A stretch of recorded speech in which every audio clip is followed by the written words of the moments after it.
Hi viewers, welcome back to Arasi terrace garden. ಇಷ್ಟು ದಿನ ಬರೀ ಹಣ್ಣಿನ ಗಿಡಗಳನ್ನು ತೋರಿಸ್ತಾ ಇದ್ವಿ.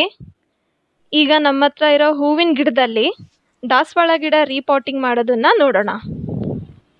ದಾಸವಾಳ ಗಿಡನ ರೀಪಾಟ್ ಮಾಡೋಕ್ಕೆ ಕಾರಣ ನಾವು ಕೊಡ್ತಿರೋ ಪೋಷಣೆ ಚಿಕ್ಕ ಬಕೆಟಲ್ಲಿ ಗಿಡಕ್ಕೆ ಸಾಕಾಗ್ದಿರ. ಗಿಡದ ತುಂಬ ಹೂವಿದೆ, ಆದರೆ ಮೊಗ್ಗು ಉದುರೋಗ್ತಾ ಇದೆ, ಅರಳಲ್ಲ. ಅರಳಿದ್ರೆ ಸೈಜ್ ಚಿಕ್ಕದಾಗಿರುತ್ತೆ. ಅದಕ್ಕೆ ನಾವು 50 ಲೀಟರ್ ಡ್ರಮ್ಗೆ ರೀಪಾಟ್ ಮಾಡ್ತಾ ಇದ್ದೀವಿ. ಈ ಚಿಕ್ಕ ಬಕೆಟಲ್ಲಿದೆ. ಈ ಬಕೆಟಿಂದ ನಿಧಾನಕ್ಕೆ ಸುತ್ತಲೂ ಪ್ರೆಸ್ ಮಾಡಿ ಗಿಡ ಹಾಗೆ ಮಣ್ಣು ಸಮೇತ ಹೊರಗೆ ತೆಗಿಬೇಕು. ನೋಡಿ, ಹೀಗೆ. ನೀವೇನಾದರೂ ಮೊದಲನೇ ಬಾರಿ ನೋಡ್ತಾ ಇದ್ದರೆ, ನಾವು ಮಾಡ್ತಾ ಇರೋ ಕಂಟೆಂಟ್ ನಿಮಗೆ ಇಷ್ಟ ಆದರೆ ಸಬ್ಸ್ಕ್ರೈಬ್ ಆಗಿ, ಪಕ್ಕದಲ್ಲಿ ಬರೋ ಬೆಲ್ ಐಕನ್ನ ಪ್ರೆಸ್ ಮಾಡಿ, ಹಾಗೆ ಆಲ್ ನೋಟಿಫಿಕೇಷನ್ಸ್ನ ಓಕೆ ಮಾಡಿ. ಆಗ ನಾವು ಹಾಕೋ ಪ್ರತಿ ವಿಡಿಯೋಸ್ ನೀವು ನೋಡ್ಬೋದು. ಪಾಟಿಂದ ತೆಗೆದ್ಮೇಲೆ ಕೆಳಗಿರೋ ಮಣ್ಣೆಲ್ಲ ಅರ್ಧ ಭಾಗ ತೆಗಿಬೇಕು. ತೆಗೆದಾಗ ಬೇರೆಲ್ಲ ಲೂಸ್ ಆಗುತ್ತೆ. ಮತ್ತೊಂದು ಪಾಟ್ಗೆ ಹಾಕಿದಾಗ ರೂಟ್ಸ್ ಚೆನ್ನಾಗಿ ಡೆವಲಪ್ ಆಗಿ ಗಿಡ ಆರೋಗ್ಯವಾಗಿರುತ್ತೆ, ಹೆಚ್ಚು ಹೂ ಬಿಡುತ್ತೆ.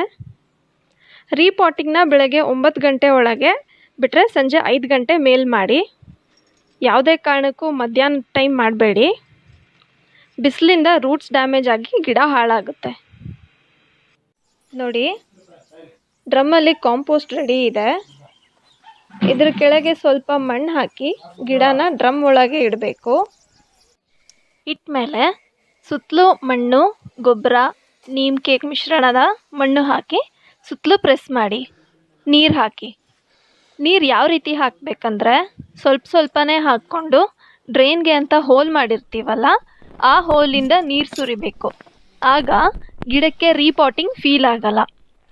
ರೀಪಾಟ್ ಮಾಡೋದು ಮಹಾ ಕಷ್ಟ ಏನಲ್ಲ, ತುಂಬಾ ಈಸಿ. ಇದನ್ನು ನೋಡಿ ನೀವು ನಿಮ್ಮ ಮನೆಗಳಲ್ಲಿ ರೀಪಾಟ್ ಮಾಡಿ. ರೀಪಾಟಿಂಗ್ ಪ್ರೋಸೆಸ್ ನಿಮಗೆ ಇಷ್ಟ ಆದರೆ ಲೈಕ್ ಮಾಡಿ, ಶೇರ್ ಮಾಡಿ, ಹಾಗೆ ಏನಾದರೂ ಹೇಳಬೇಕಂತ ಅನಿಸ್ತಾ ಇದ್ದರೆ ಕಮೆಂಟ್ ಮಾಡಿ. Thank you.